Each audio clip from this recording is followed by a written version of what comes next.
¿Qué le lleva a una persona a cometer un asesinato? ¿Qué le lleva o qué se le pasa por la cabeza a un asesino en serie cuando empieza a planear todos esos crímenes? ¿Los planea? ¿Los improvisa? ¿Existe el crimen perfecto? Bienvenidos a un podcast más, o no. Bienvenidos a Descafeinado sin lactosa. Hoy comenzamos una nueva serie de capítulos, una nueva serie de podcast en la que vamos a charlar de todo esto, del true crime, de asesinos en serie, de crónica negra, de historias que no salen o que no son tan comunes en los documentales y en las noticias. En fin, todas estas historias y sucesos que tanto nos atraen, ¿verdad? Y en este espacio quiero dar lugar a casos un poco menos comunes, casos que no siempre, como digo, no siempre salen en las noticias o los documentales de las plataformas. También hablaremos de asesinos en serie que durante muchos años estuvieron como al margen o pasaron desapercibidos para la sociedad y para la policía. Para eso también voy a necesitar de vuestra ayuda. Me gustaría que colaboraseis conmigo y que me mandaseis o que me dejaseis en comentarios de redes sociales, en Descafeinado sin lactosa, en Instagram y en TikTok o en YouTube, pues esos casos o sucesos que conozcáis y que a lo mejor no han salido tanto en las noticias y que os gustaría que investigásemos o que trajésemos aquí al podcast. Porque a partir de hoy, como os digo, damos un pie a una serie nueva de capítulos titulada Café Crime. Vamos a empezar con el primer caso. He dicho que voy a hablar de casos menos conocidos, casos menos comunes, pero es que este primer caso para mí es muy relevante, es muy importante porque es el primero como que tengo memoria, que tengo uso de razón o recuerdo. Es un caso muy conocido aquí en España y bueno, sucedió pues allá por 2003 más o menos. A mí me pilló siendo un niño, tenía 12 años, pero sí que lo recuerdo porque también se dio cerca de donde yo vivía. Entonces, bueno, vamos a ir comentándolo y a ver qué os parece, porque seguro que hay gente que no lo conoce. Y vamos a abrir dejando una incógnita o un detalle que desvelaremos al final. Han dicho cuál es, y es el asesino de la Baraja, el crimen del asesino de la Baraja, un asesino en serie que hubo aquí en España en 2003. Y es que como el modus operandi a este hombre le llegó de casualidad. Él no buscaba ser conocido por el asesino de la Baraja, luego lo explicaré, sino que este modus operandi o este sobrenombre le llegó a él. Entonces, pues vamos a ir desvelando por qué el asesino de la Baraja y por qué le llegó este nombre. Como digo, apenas comenzaba el año 2003, era enero de 2003, cuando un ex militar, Alfredo Galán, acaba de dejar el ejército, y en apenas mes y medio, en 6 semanas, acabó con la vida de 6 personas, además de intentarlas con otras 3. Dejó tres víctimas vivas en el camino, en este corto pero intenso. Además era un asesino frío, era un asesino que por un lado era calculador, pero por otro improvisaba. Ya lo veremos porque él mismo decía que su primera víctima fue porque necesitaba saber qué era matar, y como lo hizo y no sintió nada, pues decidió seguir haciéndolo. Además, tras algunos de los asesinatos, él iba al psiquiatra y no tenía necesidad de contar nada porque estaba siguiendo un tratamiento por ansiedad en el hospital, estaba yendo al psiquiatra, estaba medicado y no tuvo necesidad de contar nada ante esto. Y de hecho luego en sus confesiones contaba que después de matar, eh, se iba a echar la siesta o a comer o a hacer su vida normal sin ningún tipo de remordimiento o quebradero de cabeza Bueno, pues al final un asesino en serie pues no sabe lo que, como decíamos, no sabemos lo que se le pasa por la cabeza. Su primera víctima será Juan Francisco Ledesma en el 24 de enero de 2003. Era un portero de finca en el barrio de Chamberí, y él estaba en su casa, en la portería, cuidando de su hijo de 2 años, cuando de repente entraba un hombre en la casa y le pegaba un tiro en la cabeza. Sin más, entró, ya está, estaba con el niño, y cuando su mujer llegó a casa, lo que se encontró, la escena que se encontró fue a su marido tirado en el suelo, en un charco de sangre, y a su niño llorando. Y lo primero que le contó el niño fue que un hombre con bigote entró diciendo palabras muy feas y le pegó un tiro a papá en la cabeza. No hay más. No hay. Es el único testigo, un niño de 2 años. No hay nada más de dónde tirar. Llega la policía, y en las primeras investigaciones lo que encuentran es que la salida. Esto será importante, que la salida y la. O sea, la entrada y la salida de la bala, por la forma en la que él estaba arrodillado. Veremos que este modus operandi lo repite varias veces. Estaba arrodillado y le pegó un tiro por detrás.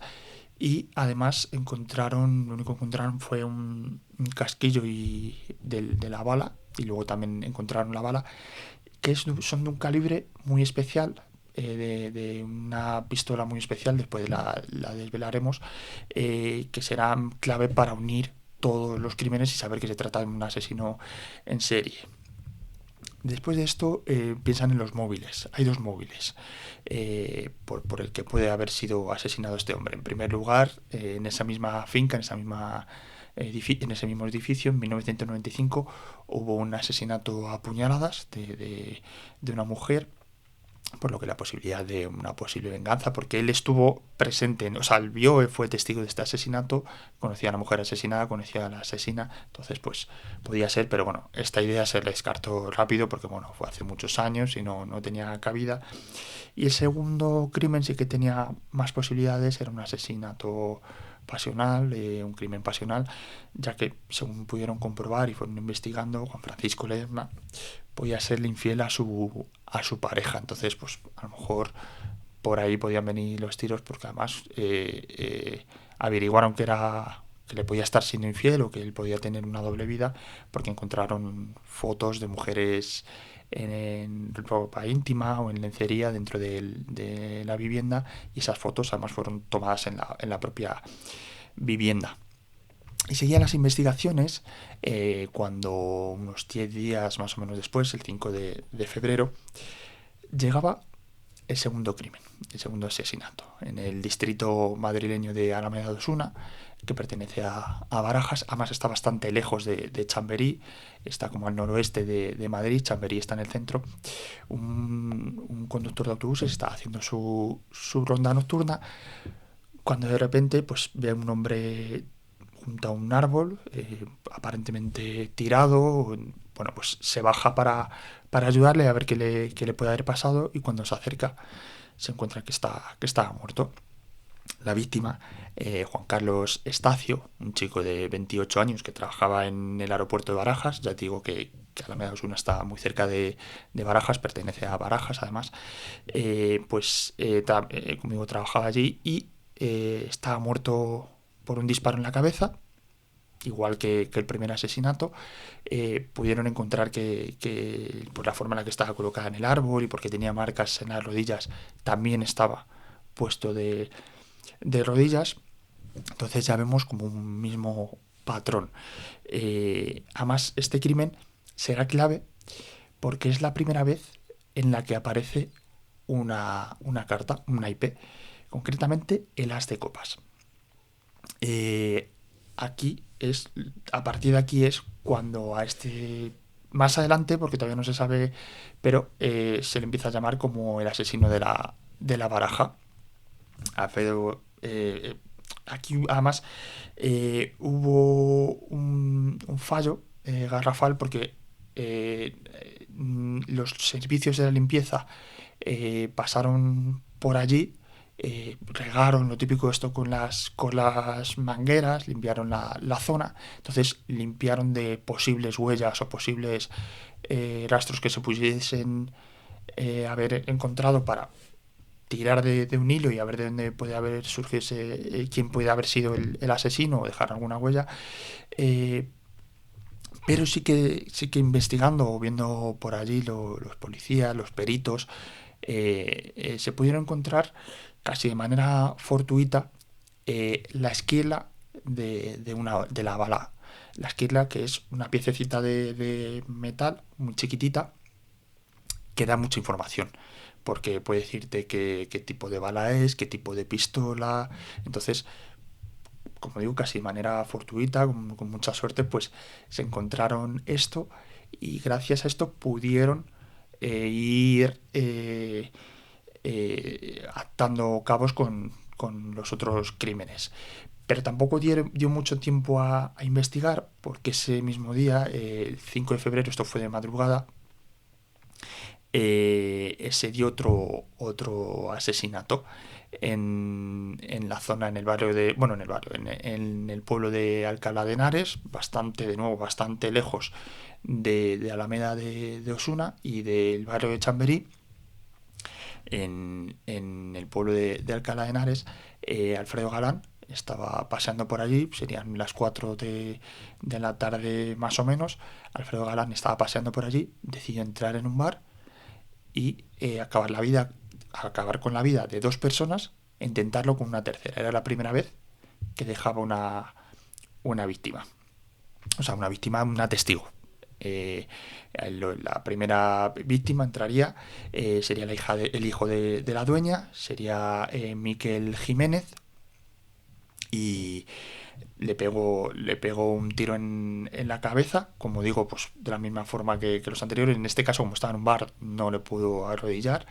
La segunda víctima sería una vecina, sería Juana Dolores Ucles. Y la tercera víctima, la madre del chico, la dueña del bar, recibió 3 disparos, pero consiguió esconderse detrás de la barra y la dejó, aunque la dejó muy grave, pero sí que la dejó viva. Entonces, gracias al testimonio de esta mujer, pues se pudo hacer un primer retrato de robot.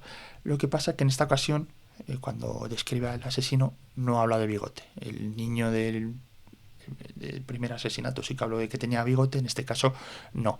Pero gracias a este tercer asesinato, se reúnen cuatro casquillos de balas, y tras el pertinente análisis de balística, pues de nuevo pueden comprobar que es una bala, un casquillo muy extraño, y se puede atar con los dos crímenes anteriores. Como os decía, esta bala muy especial era una Tokarev, que es un modelo de pistola que no se da aquí en España, que es del este de Europa. Entonces eso reduce bastante las posibilidades porque no es lo mismo que usar una pistola común, pues dices, pues, a saber cuántas personas no la pueden tener.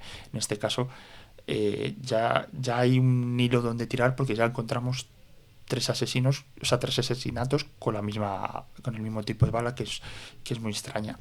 Y también se encuentra un primer sospechoso, porque un amigo de la víctima dice que hay una persona siempre merodeando por allí, por el barrio de Alcalá por el barrio del bar de allí en Alcalá de Henares, que les está amenazando y que siempre les está diciendo que sus almas están impuras, con ideas del satanismo, de la religión. Y al parecer esta persona trabaja en la calle Alonso Cano, que es la misma calle donde estaba la portería del primer asesinato, en el barrio de Chamberí. Entonces, aquí ya hay un primer sospechoso.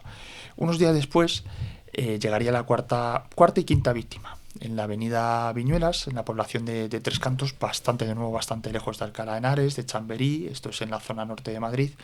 Una pareja estaba llegando a casa, estaba en el portal de su casa después de una noche de fiesta, cuando de repente un hombre, sin más preámbulos, sin mediar palabra, llega y le pega un tiro al chico. La chica, al asustarse, al ver esta situación, se tira al suelo pensando que le ha llegado su hora, y sí coge la pistola, pero no pasa nada. Y es que la bala se había encasquillado, no salió ninguna bala. Entonces, el chico aquí dejó un testigo, o sea, dejó los testigos porque el chico tuvo la buena suerte de que la bala le atravesó la cara, pero no le llegó a matar. Le dio en la cara, la atravesó. Entonces, aunque quedó muy grave y no pudo eh, atestiguar hasta mucho más tiempo después, sí que le dejó vivo y puedo describirle y demás. Aquí dejaba además, de nuevo volvió a aparecer una carta, el 2 de copas. Era la segunda, en el cuarto asesinato aparecía la segunda carta. Y aquí será muy importante también la declaración de la chica, porque pudo hacer como digo, el chico no podía, hasta por las graves heridas que le dejó, pero la chica sí que atestiguó y habló de un hombre alto, moreno, con el pelo corto y perilla. De nuevo aparece la idea de que del niño con bigote. Aquí el segundo asesinato no tenía bigote y en el tercero pues tenía perilla. Además, eh, hay un detalle en el que se puede fijar ella, y es que en la pistola el asesino había instalado como un artilugio, una especie de mallita roja pequeña que recogía los casquillos para no dejar rastro. Como os decía, como es una pistola muy particular, muy extraña, pues el asesino se dio cuenta que por ahí le podían coger pistas o acercarse. Y lo que sí encontraron es, analizando la zona como le había disparado y salió el proyectil disparado, encontraron 20 metros más allá una bala. En este caso intervino la Guardia Civil, no intervino la policía. Hicieron las comprobaciones pertinentes y pudieron comprobar que era la misma bala que los anteriores 3 crímenes. Entonces, pues a partir de aquí empezaron a investigar, se dan las noticias y empiezan a llegar llamadas, lo típico que se da en este caso, de llamadas de yo conozco, yo sé. Pues bueno, pues muchas veces no se le hacen caso porque son llamadas extrañas, ¿no? Sin embargo, hay una llamada que sí que a la policía le ponen alertas, era el 12 de marzo, y en la que se le dice que si quieren encontrar a la siguiente víctima tienen que ir a una cabina, pero no una cabina en Madrid. Todos los crímenes se estaban dando en Madrid, no. Tienen que ir a una cabina telefónica en un punto en Salamanca. Entonces la policía se desplaza hasta allí, porque le dice que allí encontrarán una foto. Y es verdad que cuando llegan, pues es una cabina que está pues, deteriorada, y encuentran una foto, pero no saben de dónde tirar. Pues una llamada, pues una más. Pensaban que podían tirar algo, pero una llamada más, no tiene más importancia. Llega otra llamada que también les hace sospechar, porque les pone en alerta, ya que relacionan este caso con el asesino del juego de rol que se dio en 1993 aproximadamente, que 10 años antes de estos crímenes en Madrid también. Entonces pues dicen, pues a ver si por aquí puede ser también, pero sin embargo cuando rastrean la llamada y pueden comprobar a ver quién pueden haber hecho esta llamada, ven que se hace desde un sanatorio de Madrid, desde la cabina de un sanatorio de Madrid. Entonces también la descartan. Unos días después, el 18 de marzo, llegarán las 2 últimas víctimas, el 3 y 4 de copas. Las víctimas aparecen en Arganda del Rey, de nuevo una población alejada de todas las anteriores, ninguna tenía relación entre sí, era un matrimonio que acaba de llegar a España a vivir. El matrimonio, bueno, pues el hombre sí que murió en el acto, según recibió el disparo, y la mujer quedó herida gravemente, pero fallecía varios días después en el hospital. De nuevo aquí se cotejan las balas, es el único punto de donde puede tirar la policía. Se cotejan las balas y ven que son las mismas balas que en los casos anteriores. Y siguiendo el rastro de estas balas, de esta Tokarev, encuentran un hombre que vive por la zona, que tiene una pistola de este tipo, esta Tokarev, y, y se acercan hasta su casa. Bueno, pues la policía llama, entra en la casa y el hombre sube arriba. Empiezan a tener ahí como una especie, no de enfrentamiento porque no llega a pasar nada, pero el hombre se asustó, no, como que no quería bajar, y ellos, cuando empiezan a investigar en la casa, a recoger pruebas, sí que ven que tiene una foto con un naipe y que tiene unas zapatillas manchadas de sangre. Entonces, pues la policía dice, pues a lo mejor sí que es él. Pero cuando empiezan a cotejar pruebas y a verle,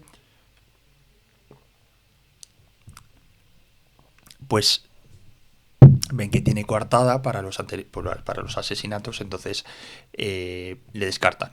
Era un posible caso, pues como digo, por la pistola, por esta Tokarev, pero lo descartan porque tiene coartadas. Entonces las semanas se pasaban, se muestran los retratos robots ante los medios de comunicación, pero no llega nada, y serían unos meses después cuando una de las comisarías de Madrid recibe una llamada y llegará desde Puerto Llano, una población de Albacete, y, y esta llamada les dice que acaba de llegar un hombre, acaba de entrar un hombre en la comisaría y les dice que él es el asesino de la Baraja. Pasa que no saben si darle mucha credibilidad porque este hombre estaba borracho, estaba en estado de embriaguez. Entonces, pues la policía de Madrid se traslada hacia allí y cuando empiezan a hablar con él, aunque esté borracho, ve que les han dado una serie de pistas, una serie de detalles que no habían salido en las noticias, que les lleva a incitar a pensar que sí puede ser que sea este asesino de la Baraja. ¿Qué pasa? Que él está borracho y cuando se empieza a pasar los efectos del alcohol, pues dice que él no era. Pero claro, ya ha dado estos detalles. Y entre estas declaraciones, entre pues, lo diferentes, luego van a su casa y comprueban pues que sí que es verdad que tiene este arma, pues ya lo corroboran, ¿no? Pero el detalle que da es que en cada carta que aparece junto a la víctima, es en el reverso, en la parte de atrás, había un punto azul dibujado en el centro, con rotulador azul, un puntito las marcaba como para dejar su huella. ¿Qué pasa? Que dicen, es él, porque esta información no lo habían dado, este detalle no lo habían dado. Lo único que hay, como yo decía, que a este hombre, como decías al principio, a este hombre le llegaba el modus operandi, le llega a él, y es que en el primer asesinato, en Alameda Osuna, la primera carta que aparece, ya os dije, el as de copas, ahí no puso carta él, y es que llegó de manera fortuita, llegó, pues no se sabe muy bien cómo llegó allí o quién la puso o cómo llegaría, se le caería a alguien, pero esa carta apareció ahí, la prensa empezó a mencionar al asesino de la Baraja y él decidió a partir de ahí empezar a utilizar las cartas como seña de identidad, pero marcándola con un punto azul para demostrar que era él el que lo había hecho y como digo, pues le llegó a él el título de asesino en la Baraja sin él haberlo querido y pasó a la historia con este nombre. Nuestro siguiente caso, os quiero plantear de nuevo, os he planteado antes una incógnita, os planteo una cuestión. Si vosotros vais andando por el campo dando un paseo, si veis una maleta, ¿vosotros la abrís o la dejáis estar? Yo lo voy a contar y lo vais a ver porque era noviembre del año 2010, más o menos, en Mahón, un pueblo de Menorca, cuando dos hombres están paseando por el campo y de repente pues se encuentran en unos arbustos una maleta de color rojo. Pues se acercaron, decidieron abrirla y cuando empiezan a verlo pues se encuentran diferentes objetos pues que parecían de un niño pequeño, pues un estuche con lápices, cómics y revistas de infantiles, animalitos. Sin embargo, cuando abren una manta envuelta, se encuentran con una serie de restos óseos envueltos.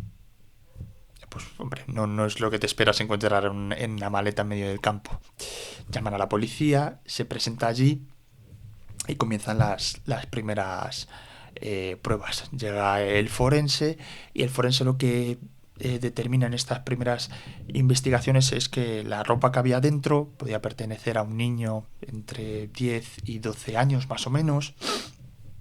También cotejan que por el estado en el que se encuentran los restos óseos, los huesos, puede llevar muerto como entre un año y 3 años, también pues por el clima, por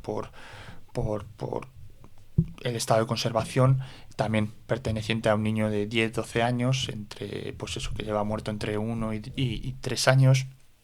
Y aunque faltaba un análisis más profundo, pues ya se pueden empezar a encontrar detalles porque en uno de los estuches había unas iniciales. Entonces la policía a partir de ahí puede más o menos empezar a tirar. Sin embargo, no había denuncias de desapariciones de menores en los últimos años, entre 1 y 3 años que podía llegar muerto en la isla. O sea que también había que cotejar o comprobar a ver si había habido una desaparición de ese tipo fuera de España, ¿no? Que a veces pues interviene la Interpol para ver pues en Europa o en otros continentes a ver si ha habido una desaparición pues, de un niño de esa edad. Además, hay que resaltar, como digo, que aparecieron los datos porque vieron en un estuche, vieron que ponía el nombre junto a las dos iniciales de sus apellidos, que son César J.F., que será César Juanatey Fernández. A partir de aquí, pues lo primero es ir a buscar a sus padres. 3 días después, su madre, Mónica Juanatey, era detenida. Si ha desaparecido tu hijo hace 1, 2, 3 años y no lo has denunciado, pues no hace falta ser muy listo para saber que puede estar implicada, ¿no? Además, ella cuando la detienen, lo primero que confiesa es que se encontró a su hijo muerto en la bañera y por miedo pues decidió meterle en la maleta y llevárselo al campo y ocultarlo. Sin embargo, pues, al final en este tipo de declaraciones, interrogatorios, pues te desmoronas con el paso de las horas y acabó declarando que ahogó al niño en la bañera porque ya se sentía desbordada y agobiada con su situación, pero también recordó que no sabía cómo lo había hecho, que ella, pues una especie de enajenación a lo mejor, no se sabe muy bien, pero que cuando recobró la conciencia que tenía al niño entre sus brazos y que intentó reanimarle, pero que ya no había posibilidades de ello y se le llevó en una maleta y lo dejó abandonado en un campo. Entonces, esto es el crimen, digamos que esto es el crimen, pero es que no es lo más fuerte, pero es que todo lo que viene antes es fuerte, porque Mónica Juanatey, comenzaremos contando que ella tuvo al hijo, fue madre, quiso inscribirle como madre soltera y vivía en un pueblo de Galicia, en Noia, y sus padres contaron en el juicio que después de tener a su hijo, de inscribirle como madre soltera, conoció a un chico, a Alberto, que tendrá una relación normal, ejercerá de padre con el niño hasta el año 2007, cuando ella conoce a un hombre por internet y decide dejarlo todo y marcharse con él a Mahón. Pero ¿qué pasa? Que no se lleva a su hijo con ella. Deja a su hijo con sus padres y ella se marcha a Mahón. Y el 1 de julio de 2008, cuando el curso ha terminado, sus abuelos decidieron mandar al niño con su madre allí a Menorca, ¿no? ¿Qué pasa? Que Mónica no lo había contado a su nuevo novio, a esta persona que había conocido por internet, no le había contado que tenía un hijo.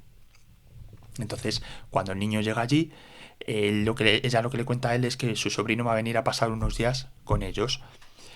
De hecho, su pareja confesó en el juicio que ella le decía al niño, o que el niño le llamaba mamá, pero que ella le decía a él que no era la mamá, que era su tita. Entonces, aquí tiene ya la coartada para no denunciar la desaparición ante su pareja, porque al final ella le dice que es su sobrino y que le da el mandado con su familia de vuelta. Entonces, ante él no ha cambiado nada. ¿Qué pasa? Que ante su familia ella lo que cuenta es que el pequeño sigue creciendo, sus abuelos cuentan que le seguían mandando regalos, que ella les contó que el niño había hecho la comunión, o sea que montó una red ahí, una tela de araña que tenía coartada por todos lados, hasta que apareció la maleta, pues que es cuando se le desmoronó toda su historia. Entonces, es extraño creerla cuando ella dice que no sabe cómo lo hizo, que ya no recuerda nada, que se encontró al niño en la bañera, porque parece casi una historia premeditada. Entonces, o sea, todo según van investigando y según van viendo, la policía se va encontrando con una vida un poco turbia, un poco extraña, porque por ejemplo, a su compañera de trabajo le contó que su hijo había fallecido unos años antes en un accidente de coche junto a su hermano en Galicia, y que por eso ella no tenía muy buena relación con su familia allí en Galicia y que había decidido marcharse. Por otro lado, a Víctor, por ejemplo, contó que al año siguiente, en 2008, él le preguntó, y a Víctor, su pareja, le contó que le preguntó, ¿y este año no viene tu sobrino a pasar unos días con nosotros? Y ella, llorando, le contó que el niño había muerto por un accidente en Galicia y que por favor no le volviese a preguntar por él. Entonces, pues al final salta todo, cuando se investiga pues salta todo, cuando empiezan a preguntar con el entorno, pues todo esto sale y se seguían reuniendo pruebas por el caso cuando el Víctor recibe una llamada y, y le dice su nombre, que le dice que es la pareja de Mónica. Y Víctor le dice, imposible, si la pareja soy yo soy Víctor y yo soy su pareja. Y dice, no, tú no eres Víctor, o sea, tú no eres su pareja, tú eres Víctor, su compañero de piso. Si a mí Mónica me ha hablado mucho de ti. ¿Qué pasó? Que con este hombre este hombre vivía en Tarragona y había empezado otra relación a espaldas de Víctor, la había conocido por internet y, y estando ella en prisión a la espera del juicio, pues este hombre se enteró de toda la verdad y aún así decidió casarse con ella. Ya en 2012 sale el juicio. Es un juicio popular y en el juicio popular pues se le declara a Mónica Juanatey culpable y le caen 20 años por asesinato doloso. Nuestro siguiente caso es escalofriante desde que empieza hasta que acaba. Yo cuando he estado investigando nos lleva a plantearnos estas cuestiones con las que comenzábamos el podcast y es el asesino en serie nace o se hace. Hemos visto a este primer asesino en serie, el asesino a la baraja, que bueno, pues parecía que no nació, que se hizo con el tiempo, por lo que sea, improvisaba, un hombre sin remordimientos, que actuaba de manera descontrolada, pero no parecía, o no, según he podido investigar yo, nada de que fuese desde niño algún trauma o algo que trajese, ¿no? Sin embargo, nuestro siguiente protagonista, por decirlo de alguna forma, o sea, es una historia muy fuerte de cómo se forja la personalidad de alguien y le lleva a todo esto, ¿no? Porque además, por la forma en la que mataba, el apodo que recibió, luego además fue entrevistada por uno de los periodistas más importantes de nuestro país, por Jesús Quintero. O sea, hay como una historia ahí que parece casi de película. Lo que vamos, o sea, vamos a comenzar hablando, él se llama, o sea, nuestro siguiente protagonista se llama Francisco García Escalero. Él es apodado como el Matamendigos, nace en 1954 en el seno de una familia humilde. Él vive en un barrio de chabolas muy cerca del cementerio de la Almudena, en Madrid, un cementerio muy conocido aquí en Madrid. ¿Qué pasa? Que su pasatiempo de niños no era el ir a jugar con la bici, no ir a jugar con la pelota, no era ir a jugar con otros niños. Sin embargo, o sea, su entretenimiento era ir a pasear entre tumbas, era colarse en velatorios para ver a los muertos. Entonces, esto ya nos plantea lo que digo de esa personalidad, ¿no? Su padre además, estos entretenimientos le traían de cabeza.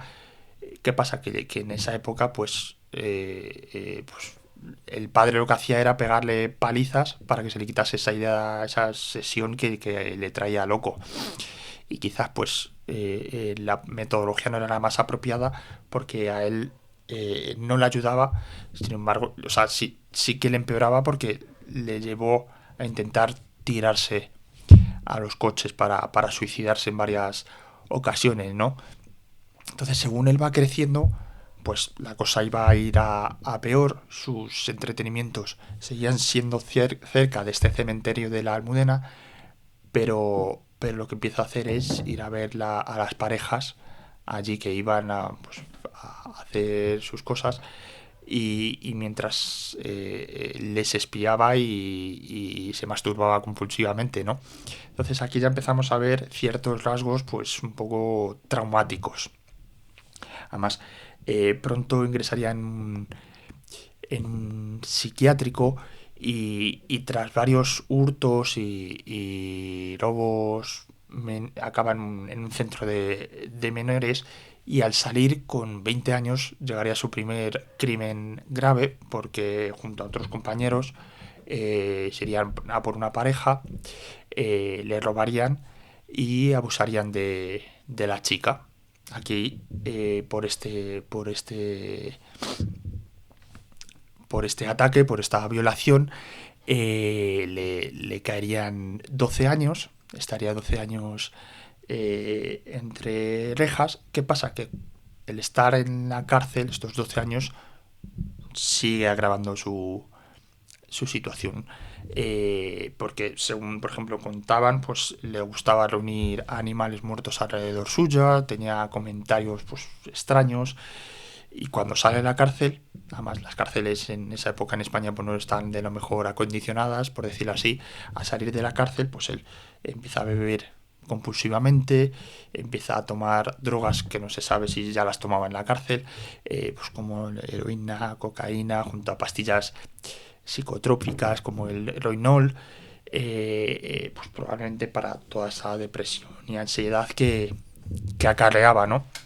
Y aquí pues llegará el detonante que acabará en delirio porque este hombre empieza a profanar tumbas, no se sabe muy bien para qué, pero viendo su historial, pues uno se puede hacer una idea de cómo era, y esto le llevará a ser internado en diferentes psiquiátricos, y cuando salía o se escapaba, pues empezarán a llegar sus primeros asesinatos. Él era mendigo, vivía en la calle y no seguía ningún patrón establecido en cuanto a que no premeditaba, porque no tenía tampoco la capacidad para ello.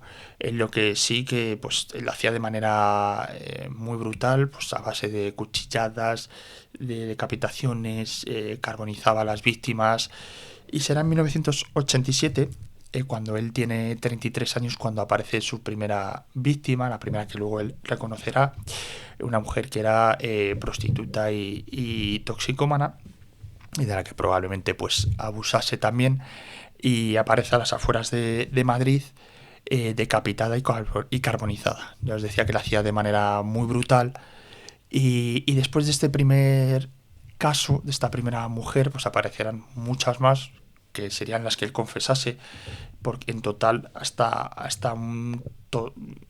14 víctimas, aunque solo pudieron atribuir 11.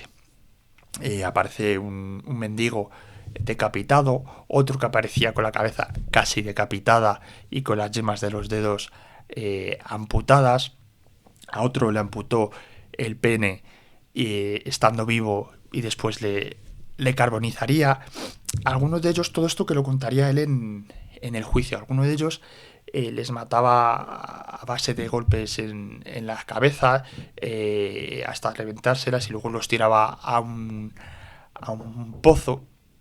Al final a otros les carbonizaba para que no descubriesen su identidad, probablemente para que no le pudiesen llevar por ahí, porque tenía antecedentes, porque según él pudo contar en las declaraciones, pues practicaba la necrofilia. Una vez muertos, pues hacía cosas con ellos.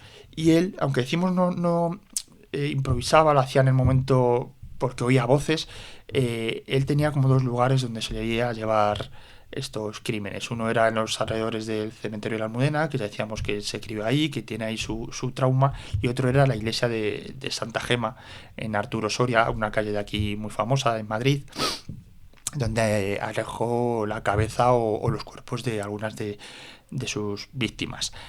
A mediados de 1993, Escalero dejaría viva a su única víctima sin él saberlo. Sería, junto a Ángel Serrano, un compañero de fechoría, por decirlo de alguna forma, llevaron a una mujer a un descampado a la fuerza, y esta mujer, Ernesta de la Oca, pues fue abusada, la desnudaron y les obligó a hacerles tocamientos,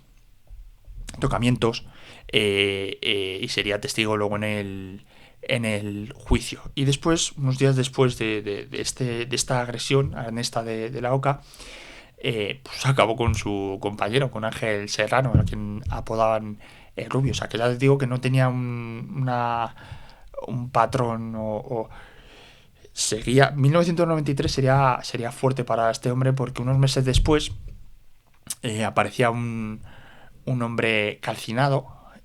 Según se pudieron comprobar, este hombre estaba internado en un hospital psiquiátrico, en el Hospital Psiquiátrico Alonso Vega, en Madrid. Y es que da la casualidad de que Escalero había pedido que fuese ingresado en ese hospital. ¿Qué pasa? Que tras matar a este hombre, ¿qué pasa? Que Escalero se intentó suicidar, pero solo se rompió una pierna. Entonces es ingresado en un hospital, en el Ramón y Cajal, y estando allí a los médicos les confiesa que acaba de matar a un hombre y que se había intentado suicidar para no seguir matando.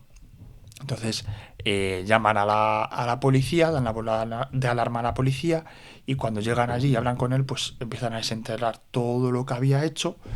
Y es que durante 6 años, este hombre, desde la que aparece su primera víctima hasta 1993, pues él llegó a contar todas estas víctimas que hemos ido hablando, estas 14, un total de 14 víctimas, aunque al final solo se le pudieron atribuir 11, pues quizás porque estuviesen carbonizadas o no encontraron pruebas. Su abogado, que era Rodríguez Menéndez, abogado de oficio en ese momento, pues en el juicio lo que intentó escudarle es que contase que no se acordaba de nada y que él, como hemos podido comprobar en las imágenes del juicio, él sí que empezó diciendo que no se acordaba de nada, pero al final acabó confesando cada detalle de los asesinatos que él recordaba, porque decía que él en el momento en el que iba a asesinar pues que oía voces, que no era muy consciente de todos ellos. De hecho, todos los forenses que intervienen en este juicio corroboran pues que tiene severos problemas psiquiátricos como la enajenación mental, la esquizofrenia, el alcoholismo también. Entonces, por estos motivos, este hombre es absuelto de ir a una prisión común. O sea, son acusaciones, pero no a una prisión común, sino que es enviado a un psiquiátrico penitenciario en el que estará controlado y donde los cuidadores le llegaron a decir que tuvo un trato incluso amable y que nunca más tuvo un comportamiento agresivo, y será en este psiquiátrico penitenciario donde fallecería en el año 2014. Y estando en este psiquiátrico, como decía al principio, fue entrevistado por Jesús Quintero. Le quiso llevar a un programa que había en ese momento, Cuerda de Presos. Y allí, en esta entrevista, dejó varias confesiones que dejaron helados al periodista y seguro que a todos los que la vieron. Porque, entre otras perlas, Escalero reconoció una muy impactante, y es como a una de sus víctimas, una vez muerta, le llegó a comer un trozo de corazón. Entonces, es una historia un poco fuerte. Vamos con nuestra siguiente víctima, la venganza de los 7 años. Este caso tiene una cuestión que quiero haceros ahora, y seguro que tenéis una idea, un pensamiento, y también al final que quizás os cambie. Quiero que la dejéis en vuestros comentarios en YouTube, en redes sociales, a ver qué opináis, o si os ponéis en este caso es si os ponéis de parte de la víctima o del asesino. En este caso, yo voy a contar la historia. Es una pregunta fuerte, pero bueno. Todo comienza en el año 2000, en una población catalana, en el municipio de Girona, en Lloret del Mar. Y es que en la pensión Rossi se juntaba una clientela que casi más que clientes se consideraban familia. Sus dueños, Paco y Rossi, un matrimonio, y el protagonista será Ricardo Piris, un hombre de unos 56 años al que apodaban el Manzanillas. Lo de los apodos es curioso porque luego más adelante hablaremos de esto.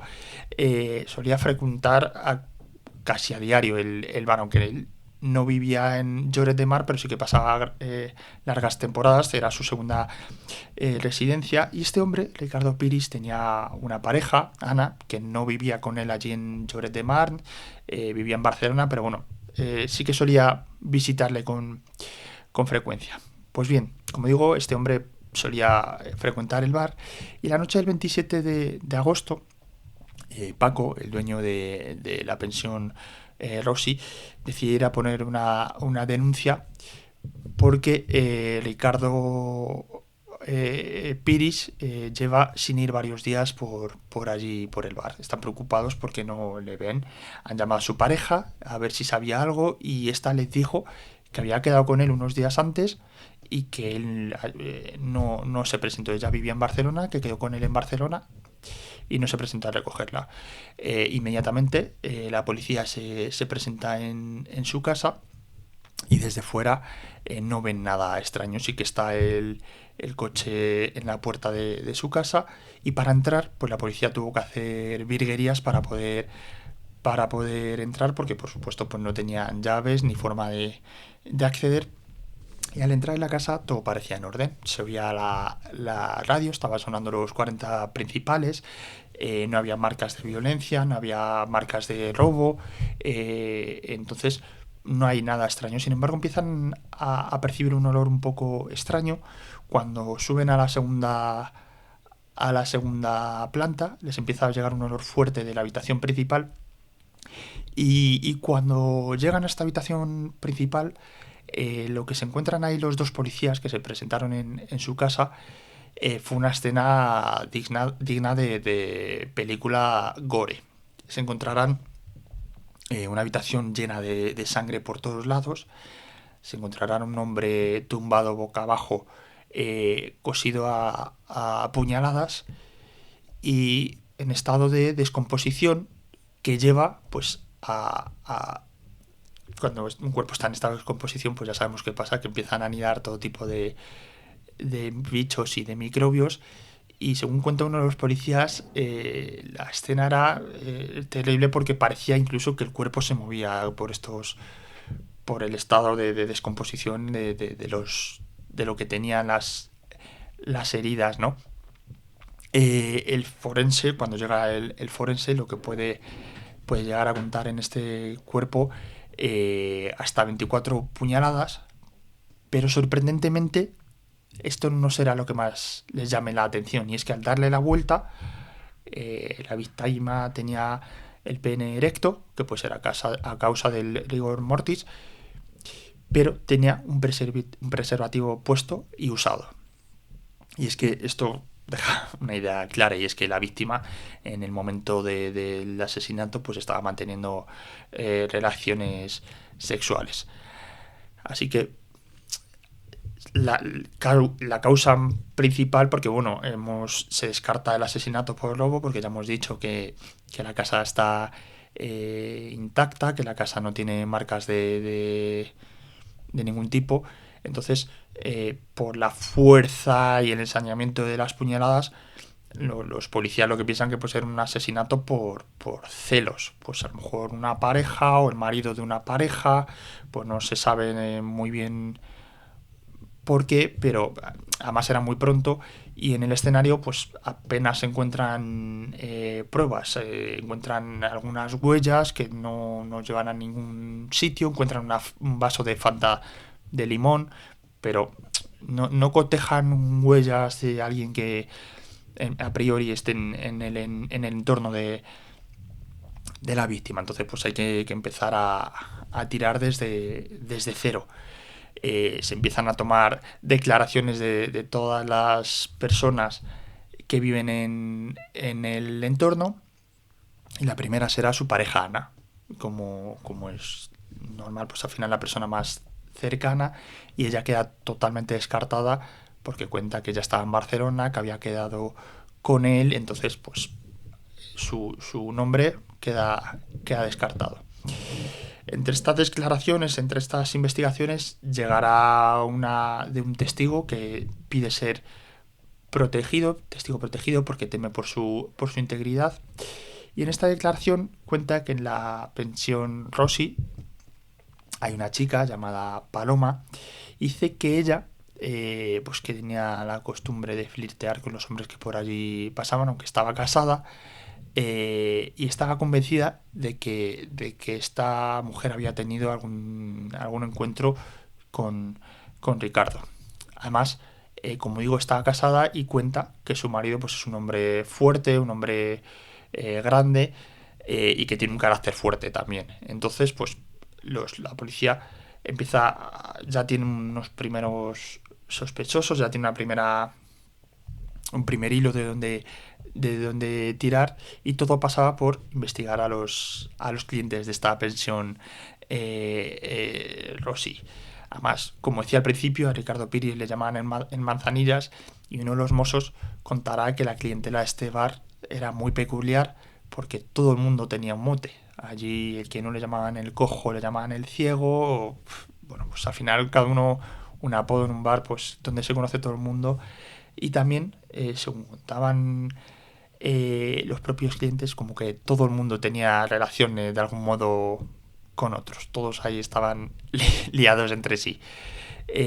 Investigando, una vecina les cuenta a la policía que unos días antes, el 18 de agosto más o menos, ves llegar a Ricardo Piris con una mujer de complexión fuerte a la vivienda.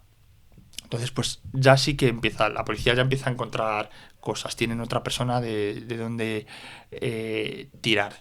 Y entre todo esto es que como que se suceden muchas cosas. Sucede que el hermano de Ricardo Piris se presenta en la policía para decir que Paco, el dueño de la pensión Rossi, quien había puesto la denuncia, la había amenazado diciéndole que si le contaba algo a la policía, algo de que pudiese saber o algo que encontrase, pues que esto tendría consecuencias. Pues esta amenaza al final es rara, ¿no? Porque tú has puesto la denuncia, pero le amenazas a su hermano de si cuenta algo. Y hay una cosa más que no hemos contado, lo estaba dejando para este momento, y es que el testigo, ¿os acordáis del testigo protegido? Era Paco, el dueño de la pensión Rossi. Entonces, a la policía no le cuadraba nada. Por un lado estaba que ponía su denuncia, luego era testigo protegido, luego amenazaba a su hermano. Pero ¿qué pasa? Pues la policía investiga, les toma las huellas y no encuentran nada. Entonces, de nuevo lo descartan. Y tras varios meses después, sin llegar a ningún lugar, comenzaba el año 2001 y varios familiares de Ricardo Piris reciben una carta un poco sospechosa. La carta estaba escrita de manera irregular, en mayúsculas, con una ortografía un poco extraña, pero en esta carta se cuenta una cosa, y es que la asesina es su prima Eugenia Piris. Entre otras lindeces, por decirlo de alguna forma, en esta carta se cuenta pues que Ricardo Piris y ella tenían una relación sentimental, que ella estuvo casada y a su marido le quiso robar todo lo que tenía, y que ahora quería hacer esto lo mismo con Ricardo Piris, que quería apropiarse de las dos casas que este tenía, y que aprovechando que sus hijas estaban fuera de casa, pues que decidió pasar unos días junto a Ricardo Piris y acabar con su vida para quedarse con la casa. ¿Qué pasa? Que luego pudieron investigar y al parecer sí que la vieron por el pueblo después con la mano vendada. La policía empieza a investigar, habla con sus hijos y efectivamente le cuentan que ellos habían estado entre esos días fuera de casa, que sí que la recuerdan haberla visto vendada, pero que dice que se había cortado en casa. Entonces, pues van a por Engracia, y cuando abren la puerta, las declaraciones, lo que le ven es que tiene un tic muy nervioso, que se tapa la mano, que tiene unas cicatrices muy extrañas. Entonces ella empieza a hablar cuando la detienen. Lo primero que dice es: yo lo maté porque él me mató a mí. Ya se declara culpable. Y cuando empiezan a hablar con ella, dice que ellos 10 años atrás habían empezado a mantener una relación sentimental en 1990, que duró unos 3 años. En esta relación, Ricardo siempre le pedía mantener relaciones sexuales anales, a las que ella se negaba, y que en 1993 ya va a su casa y estaban manteniendo una charla, y que él le ofreció una Coca-Cola, y que ella se empezó a sentir mareada y se empezó a sentir mal. En este momento Ricardo Piris decidió abusar de ella. Entonces pues tuvo una violación tanto vaginal como anal, y de hecho esto le llevaría a ser operada unos meses después por una fisura anal. ¿Y qué pasa? Pues que ella salió de ahí muy traumatizada y estuvo esperando durante 7 años para llevar a cabo este asesinato, que lo tenía guardado, y por eso os planteaba esta cuestión de con quién estáis, si con la víctima o con la asesina en este caso. Al final ella quedó traumatizada y decidió vengarse a su manera, y lo hizo de una manera, además, pues que cuando la fueron a atender no tuvo ningún remordimiento de reconocerlo. Bueno, pues nada, hasta aquí el último caso de este primer podcast, de este Café Crime, dedicado al true crime, a los asesinos en series. Espero que, pues como os decía al principio, pues me dejéis en redes sociales, en Descafeinados sin lactosa, en Instagram y en TikTok y en YouTube, pues comentarios de qué os ha parecido, de crímenes que queráis que traiga. Y nada, pues nos vemos en el siguiente podcast, que estará dedicado a la religión católica, a Dios, el tema de creencias, la iglesia, sus controversias. Creo que va a ser muy, muy interesante. Y nada, yo como siempre me despido ya. Espero que os haya gustado. Como os digo siempre, gracias por estar aquí en un nuevo capítulo de Descafeinados sin lactosa.